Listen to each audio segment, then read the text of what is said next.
এটা হলো my head, মানে আমার মাথা। এমন করে এটা মুখস্থ করো, আমি আসতেছি, ঠিক আছে? মাই হেড মানে গুপের মাথা। মাই হেড মানে গুপের মাথা। মাই হেড মানে গুপের মাথা। ঠাকুমা তুমি ভুল পড়ো কে? মাই হেড মানে আমার মাথা। তোর মাথা? মাই হেড মানে গীতের মাথা। মাই হেড মানে গীতের মাথা। মাই হেড মানে গীতের মাথা। মাই হেড মানে গীতের মাথা। ও ঠাকুমা, তোমারে কি শিখাই দিয়ে গেলাম? কলাম যে মাই হেড মানে আমার মাথা, তা না মাই হেড মানে গীতের মাথা। এই শালা, তুই কোস আমার মাথা, গীতে কয় আমার মাথা।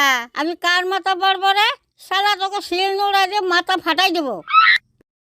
কিন্তু তুমি তো ভুল পড়তিছো। দেখ, আমার কিন্তু নসির নেশা লাগছে। এবার কিন্তু দিবানে মাথা সেই যায়।